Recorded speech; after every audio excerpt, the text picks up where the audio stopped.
श्री स्वामी समर्थ. आपल्या स्वामी भक्तिमय चॅनलवर आपल्या सर्वांचे मनापासून स्वागत.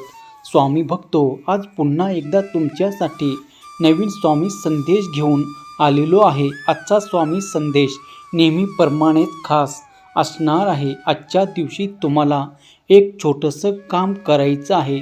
तुमच्या समोर जे 2 फूल दिसत आहे त्यापैकी एक फूल तुमच्यासाठी निवडायचं आहे.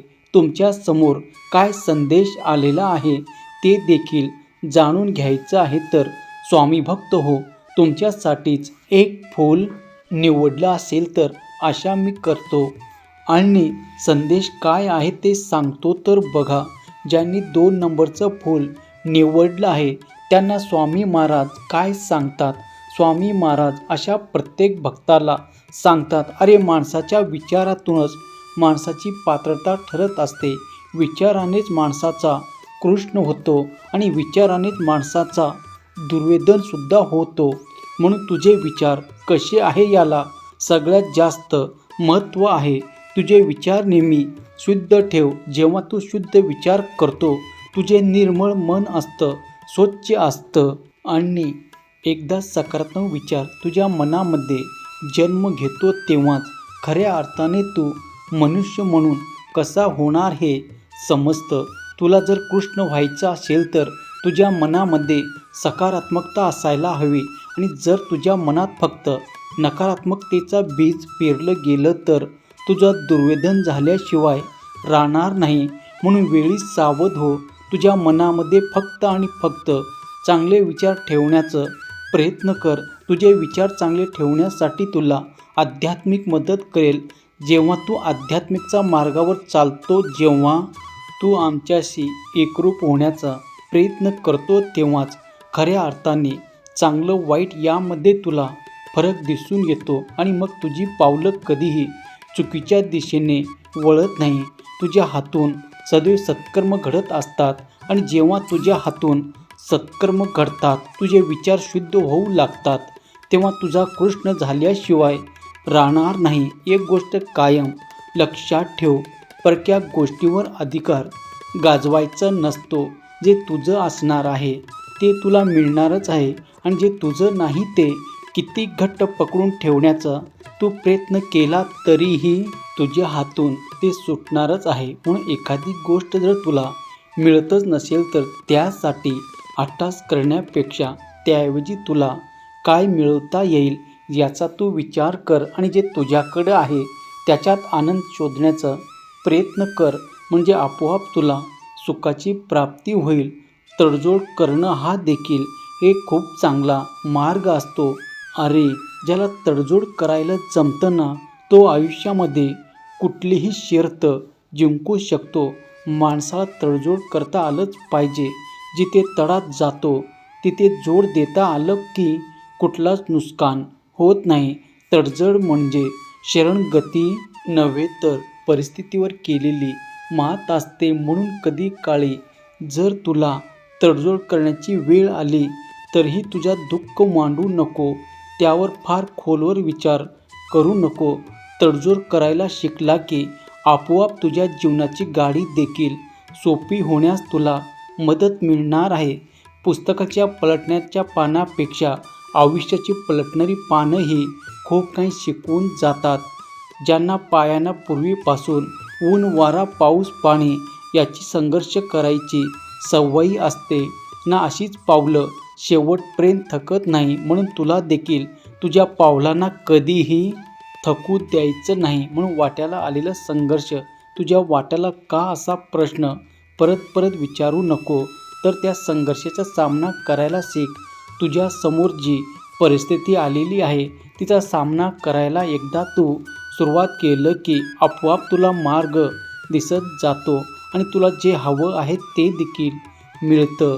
सुख दुःख चांगलं वाईट यश अपयश या नाण्याच्या दोन्ही बाजू आहे आणि दोन्ही बाजू तुला बघायचं आहे.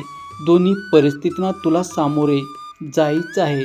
सुखात माजायचं नाही आणि दुःखात लाजायचं नाही. सुखात माजायचं नाही आणि दुःखात लाजायचं नाही. एवढं जरी तू नियम पाळला तरीही खऱ्या अर्थाने तुला तुझ्या आयुष्याचा अर्थ समजणार आहे आणि जो भक्त आमचं नामस्मरण करून आयुष्याचा अर्थ शोधण्याचा प्रयत्न करतो अशा भक्ताला आम्ही सदैव एकच सांगतो, भिवू नकोस, मी तुझ्या पाठीशी आहे.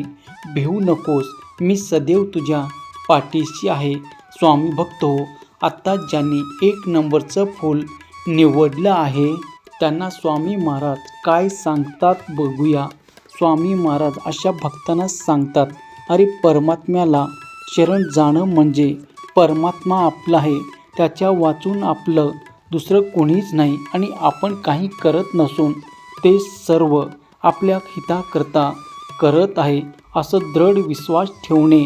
म्हणून जेव्हा तू आम्हाला शरण जाण्याचा प्रयत्न करतो ना, तेव्हा या गोष्टीची तयारी तू नक्कीच ठेव की तुझ्या वाटाला दुःख येणार आहे, संकट येणार आहे, पण त्या काळातही तू त्या परमात्म्याचा हात सोडणार नाही.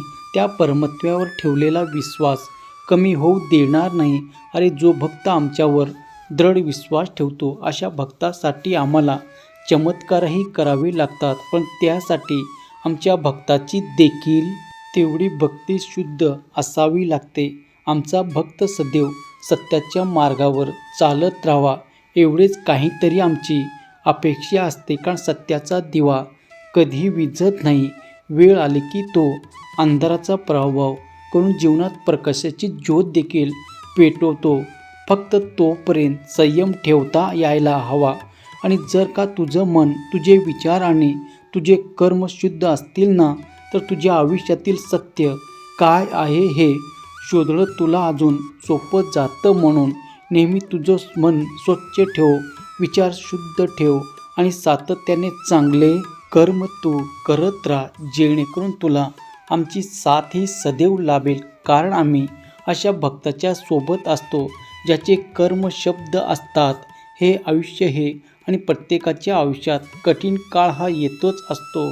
फक्त जो तो त्याचा ज्याचा विचार करतो. पण एकदा का होईना तुझ्याकडे जे चांगलं आहे ते शोधण्याचा प्रयत्न कर आणि जे तुझ्याकडं आहे ते अजून किती जणाकडे नाही एवढं जरी तू विचार केला तरीही तुला बऱ्याच अर्थाचा तुझ्या आयुष्याचा आनंद सापडणार आहे.